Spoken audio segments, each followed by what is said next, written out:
So everyone this the boy कमा केशी। तो कैसे हो आप लोग। और आज हमारे पास हमारा एक नया टॉपिक जिसका नाम है नॉर्मलाइजेशन। ओके, तो नॉर्मलाइजेशन के बारे में हम बात करेंगे। तो बिफोर गोइंग टू नॉर्मलाइजेशन मैं कुछ चीजें क्लियर करना चाहता हूँ कि मैं जो ईआर डायग्राम वाला पार्ट है ना, वो मैं बाद में कराऊंगा। ठीक है, क्योंकि ये नॉर्मलाइजेशन ज़्यादा इंपॉर्टेंट टॉपिक है। दूसरी बात ये कि इसके कुछ प्री रिक्विजिट नॉलेज होने चाहिए, जो कि मैं आपको अभी बताऊंगा। ठीक है। और तीसरा, पे अटेंटिव। आपको अटेंटिव रहना है थोड़ा। नोट्स लिखिए साथ में, क्योंकि नोट्स प्रोवाइड हो ना हो ये कौन जानता है। तो नोट्स बनाते रहें गाइस। ओके, तो let's get started to our new topic that is known as normalisation. As we all know that normalisation हम किसे कहते हैं। नॉर्मलाइजेशन किसे कहते हैं। कभी भी नॉर्मलाइजेशन हम कब करते हैं, जब भी हमारे पास डेटा रिटेंडेंसी ज्यादा हो जाती है। कभी भी किसी टेबल में डेटा रिटेंडेंसी ज्यादा हो गई ना, तब हम नॉर्मलाइजेशन कर देते हैं। तब हम नॉर्मलाइजेशन के प्रोसेस से निकलते हैं। इससे ये काम खत्म हो जाता है। ठीक है, और हमारे पास नॉर्मलाइजेशन हो जाता है। लेट अस, इससे पहले हमें क्या करना होगा। एक सेकेंड। डेटा लेने ज्यादा नॉर्मलाइजेशन तो डेटा सिंप्लीफाई हो जाता है।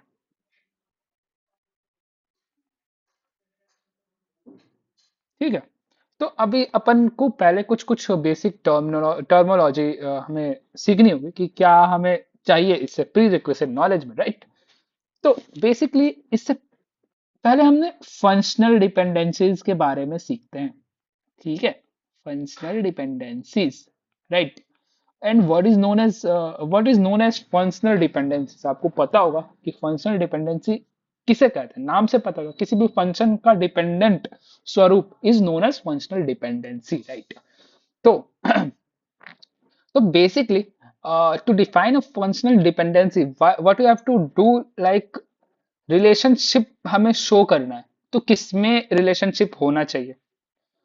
तो आप इंट्यूशन आ रहा होगा कि मैं बताता हूँ ना आपको कि एक याद करने का मेथोडोलॉजी क्या होता है, मैं कैसे याद कर रहा हूँ। तो फंक्शनल डिपेंडेंसी, पहले नाम से सोचो कि फंक्शनल डिपेंडेंसी मैंने फंक्शन का कोई डिपेंडेंसी होगा। और इंट्यूशन क्या आ रहा है कि जो डिपेंडेंसी होगा ना, ये फंक्शनल है, तो इसका मतलब ये प्राइमरी की होना चाहिए। और प्राइमरी की का कोई भी एट्रीब्यूट दूसरे एट्रीब्यूट से लिंक होना चाहिए। दूसरे दूसरे एट्रीब्यूट से लिंक होना चाहिए। तब ये हम कह सकते हैं कि ये हमारे पास प्राइमरी की हो गया। प्राइमरी की का एक एट्रीब्यूट दूसरे एट्रीब्यूट से लिंक होगा, तभी इस रिलेशनशिप को हम फंक्शनल डिपेंडेंसी कहेंगे। ठीक है, एग्जाम्पल लेते हैं। इसके दो एग्जाम्पल होते हैं, ट्रिवियल फंक्शनल डिपेंडेंसी और दूसरा होता है non trivial functional dependencies. Okay, तो ट्रिवियल फंक्शनल डिपेंडेंसीज में हम क्या कहते हैं। कभी भी कोई ए है, अगर वो रिलेशन किसी बी से रखता है, मान के चलो कि एम्प्लॉय टेबल ले लिया हमने, इसे हम मैंने एम्प्लॉय आईडी ले लिया। ये हम, एक सेकेंड,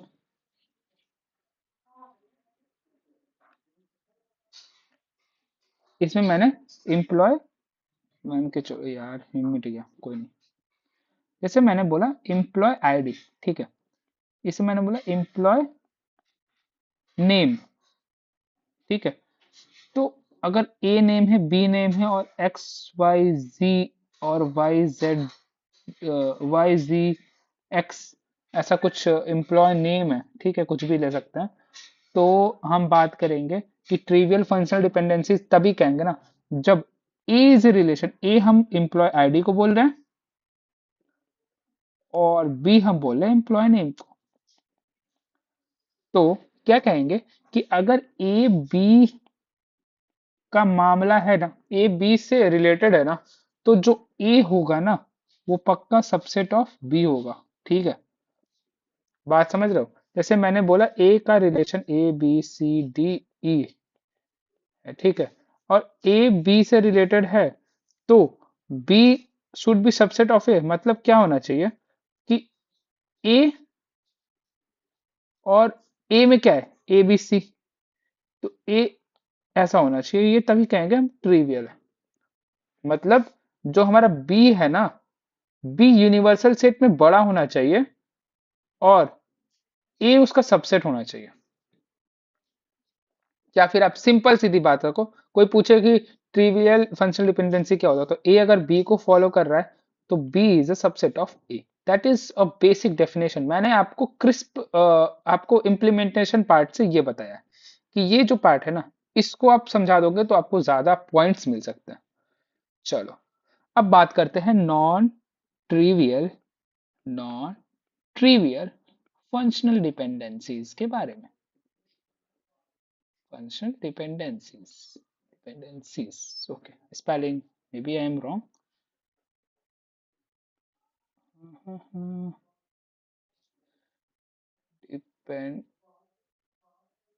Dependencies. Okay.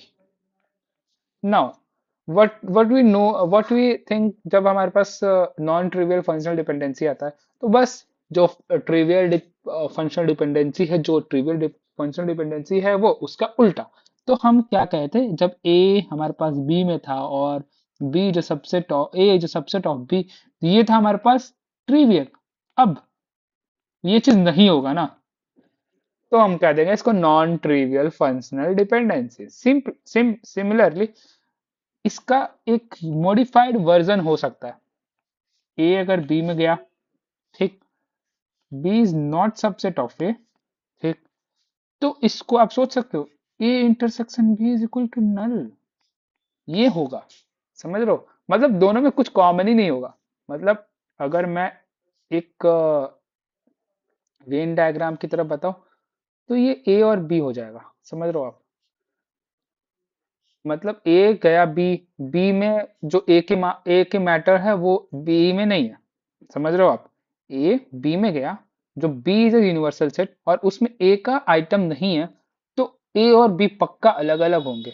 तो ये यूनिवर्सल सेट हो गया, और ये हमारे पास हो गया ए और बी का मैटर। ठीक है, ये चीज आपको ये चीज बता दोगे ना आप, तो ज्यादा पॉइंट मिलेंगे। समझ रहे हो, ये होता है ट्रिक, कि आप बेसिक से एडवांस कैसे जा सकते हो। तो मैं यही, ये चीज, जो छोटी छोटी चीजें है ना, आपको एडवांस लेवल में जाने में मदद करेगी। तो ठीक है, और जैसे मैं नॉर्मलाइजेशन से पहले आपको ये सब बता क्यों रहा हूँ, क्योंकि अब अगर आप ये सब जान रहे हो ना, तो फंक्शनल डिपेंडेंसी से आप नॉर्मलाइजेशन अच्छे से समझा सकते हो। आगे चल के मैं बताऊंगा कैसे। ठीक है, अब बात करते हैं कि मैंने तो बता दिया कि ट्रिवियल फंक्शनल डिपेंडेंसीज और नॉन ट्रिवियल फंक्शनल डिपेंडेंसीज क्या होते हैं। अच्छा, मैं एक बात बताऊं, ये तो हमारे पास इसका वेन डायग्राम इसका हो गया ना, वेन डायग्राम इसका हो गया ना। अगर मैं फंक्शनल डिपेंडेंसीज में ट्रिवियल की बात करूं, ये ट्रिवियल की बात करूं, तो कैसा होगा, ये ऐसा होगा भाई साहब। देख रहे हो, देख रहे हो मामला, ये वेन डायग्राम में कैसे चल रहा है। ठीक है, तो ये सब चीजें ना आपको ज्यादातर जगहों पे नहीं बताई जाएगी, और ये मैं बता रहा हूँ क्योंकि मैं जिस जहाँ से पढ़ता हूँ ना, like he is an, like बहुत अच्छे प्रोफेसर हैं, कॉलेज के ही हैं। तो ठीक है, बढ़िया है, मतलब ये कुछ एक्सपीरियंस से आता है ये सारी चीजें। ठीक है, तो चलो आगे चलते हैं। अब बात